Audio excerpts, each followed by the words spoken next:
يضلل فلن تجد له وليا مرشدا. أشهد أن لا إله إلا الله وحده لا شريك له وأشهد أن محمدا عبده ورسوله. اللهم صل على محمد النبي الأمي وعلى آله ومن تبع هداه إلى يوم القيامة.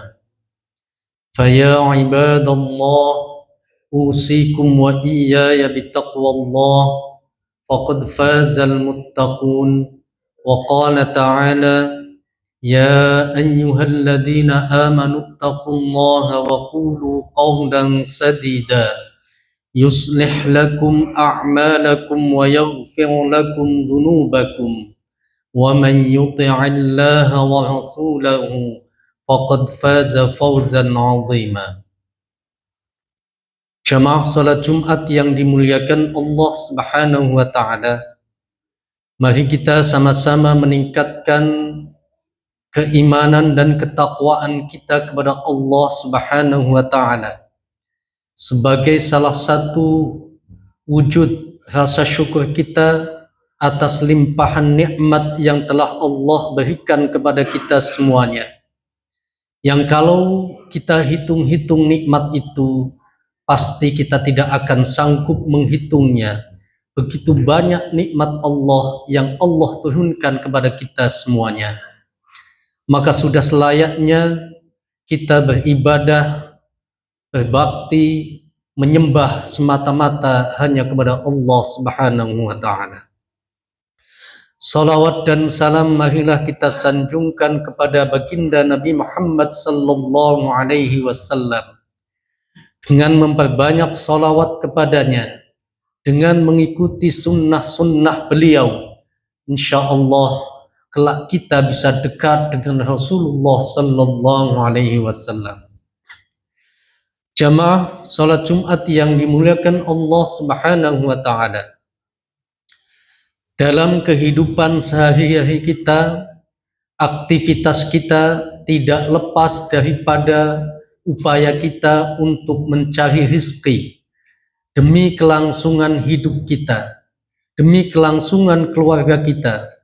Maka memang sudah sewajarnya kita diperintahkan oleh Allah Subhanahu wa taala untuk bertebaran di muka bumi ini mencari rizki yang telah Allah Subhanahu wa taala sediakan.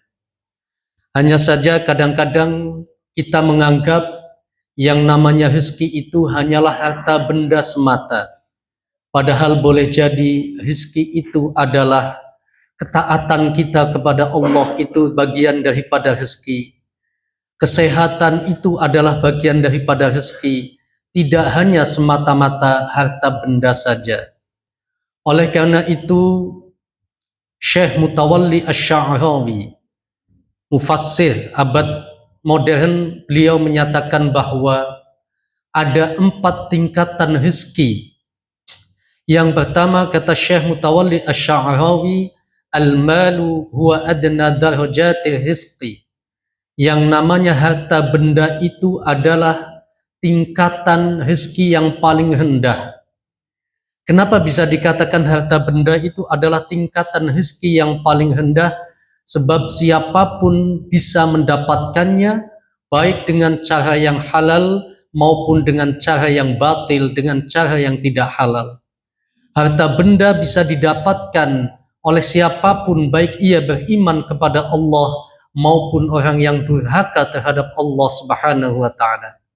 Bahkan kadang-kadang yang beriman kepada Allah kalah dengan yang tidak beriman dengan Allah. Yang mendapatkannya dengan cara yang tidak halal jauh lebih banyak daripada yang mendapatkannya dengan cara yang halal. Maka tingkatan ini disebutkan oleh Syekh Mutawalli Sya'rawi sebagai adna darajati rizqi, tingkatan yang paling rendah. Kemudian yang kedua, wal afiyah a'la darajati rizqi. Yang namanya kesehatan itu adalah rizki yang paling tinggi. Kalau yang paling rendah adalah harta benda, maka yang paling tinggi adalah kesehatan. Sebab buat apa harta benda kita banyak, tapi kita tidak bisa menikmatinya karena kita tidak sehat. Orang boleh saja menghabiskan harta bendanya demi kesehatan yang ia inginkan. Kalau dia sakit, kalau dia tidak bisa berbuat apa-apa, maka sebanyak apapun harta bendanya, dia tidak akan dapat menikmatinya. Tapi kalau dengan kesehatan yang kita miliki, meskipun harta kita tidak banyak, kita bisa bebas melakukan aktivitas apapun, bebas melakukan ibadah apapun, dimanapun dan kapanpun. Tapi kalau dalam keadaan tidak sehat, kita sangat terbatas melakukan aktivitas harian kita. Yang ketiga, kata Syekh Mutawalli Asy-Sya'rawi, rizki yang paling utama yaitu salahul abna, memiliki anak-anak keturunan yang salih. Karena biarpun orang itu sehat, biarpun harta bendanya banyak, belum tentu memiliki keturunan anak-anak yang salih dan salihah. Karena anak-anak yang salih dan salihah itu adalah investasi kita dunia dan akhirat, melebihi segalanya. Karena itu Rasulullah Sallallahu Alaihi Wasallam memerintahkan kepada kita untuk mendidik anak-anak kita menjadi anak-anak yang soleh. Karena itulah kalau kita sudah meninggal, anak-anak soleh itulah yang bisa kita harapkan pahala yang senantiasa mengalir kepada kita. Bahkan nabi-nabi sebelum Nabi Muhammad Sallallahu Alaihi Wasallam, Nabi Ibrahim berdoa, Rabbi habli minas salihin. Begitu pula Nabi Zakaria, hunalika da'a Zakaria rabbah, qala rabbi habli min ladunka dzurriyyatan thayyibah, innaka sami'ud du'a. Nabi Zakaria, Nabi Ibrahim bermohon kepada Allah agar mendapatkan anak-anak keturunan yang baik, keturunan yang soleh. Karena kalau kita sudah tiada, maka yang bisa diharapkan pahalanya terus-menerus mengalir adalah salah satunya anak-anak yang soleh yang senantiasa mendoakan kita semuanya. Dan yang paling afdal dari segalanya, kata Syekh Mutawalli Sya'rawi, adalah ridho Allah Subhanahu wa Ta'ala. Karena itu jamaah yang dimuliakan Allah Subhanahu wa Ta'ala, jika kita diberikan rizki Allah berupa harta benda, gunakanlah harta benda itu untuk mencapai ridho Allah Subhanahu wa Ta'ala. Menafkahkan rizki kita, mencarinya dengan cara yang halal, menggunakannya dengan cara yang halal juga, supaya apapun yang kita dapatkan, yang kita gunakan itu mendapatkan ridho Allah Subhanahu wa Ta'ala. Ini rizki yang paling besar, ini rizki yang paling utama, yang paling afdal. Wa ridwanum minallahi akbar. Ridho Allah itulah sesuatu yang sangat agung. Dzalikal fawzul azim. Dan itulah keuntungan yang sangat besar buat kita semuanya. Kalau kita diberikan kesehatan oleh Allah, mumpung diberi kesehatan, gunakan kesehatan itu untuk aktivitas yang dapat mendatangkan ridho Allah Subhanahu wa Ta'ala. Kalau kita diamanai putra putri, anak-anak, maka didiklah agar menjadi anak yang saleh, karena itulah yang akan menjadi penolong kita ketika kita sudah meninggal dunia. Semoga Allah Subhanahu wa Ta'ala memberikan semua jenis rezeki itu. Jenis rezeki yang paling rendah sekalipun yaitu harta benda. Jenis rezeki yang paling tinggi yakni kesehatan, dan juga jenis rezeki yang utama yakni memiliki anak-anak yang soleh, dan pada akhirnya kita mendapatkan rezeki yang paling sempurna, tamamu rizqi, yaitu mendapatkan ridha Allah Subhanahu wa Ta'ala. Barakallahu li wa lakum fil Qur'anil azim wa nafa'ani wa iyyakum bil ayati wad dzikril hakim wa taqabbala minni wa minkum tilawatahu innahu huwas samiul alim.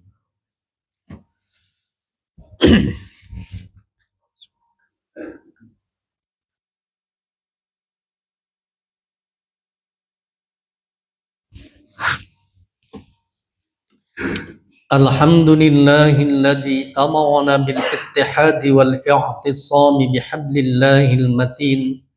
أشهد أن لا إله إلا الله إياه نعبد وإياه نستعين، وأشهد أن محمدا عبده ورسوله المبعوث رحمة للعالمين. اللهم صل على سيدنا محمد وعلى آله ومن تبع هداه إلى يوم الدين. فيا عباد الله، اتقوا الله حق تقاته ولا تموتن إلا وأنتم مسلمون. وقال تعالى: إن الله وملائكته يصلون على النبي يا أيها الذين آمنوا صلوا عليه وسلموا تسليما. اللهم صل على محمد النبي الأمي وعلى آله وسلم تسليما. اللهم اغفر للمؤمنين والمؤمنات والمسلمين والمسلمات الأحياء منهم والأموات. اللهم أصلح لنا ديننا الذي هو عصمة أمرنا، وأصلح لنا دنيانا التي فيها معاشنا، وأصلح لنا آخرتنا التي إليها معادنا، واجعل الحياة زيادة لنا في كل خير، واجعل الموت راحة لنا من كل شر. اللهم إنا نعوذ بك من جهد البلاء ودرك الشقاء وسوء القضاء وشماتة الأعداء، ونعوذ بك من منكرات الأخلاق والأعمال والأدواء والأهواء، ونعوذ بك من فتنة المحيا والممات، ومن شر فتنة المسيح الدجال. يا ذا الجلال والإكرام برحمتك نستغيث. ربنا هب لنا من أزواجنا وذرياتنا قرة أعين واجعلنا للمتقين إماما. ربنا آتنا في الدنيا حسنة وفي الآخرة حسنة وقنا عذاب النار. والحمد لله رب العالمين. عباد الله، إن الله يأمر بالعدل والإحسان وإيتاء ذي القربى وينهى عن الفحشاء والمنكر والبغي يعظكم لعلكم تذكرون. ولذكر الله أكبر. وأقيموا الصلاة. الله أكبر الله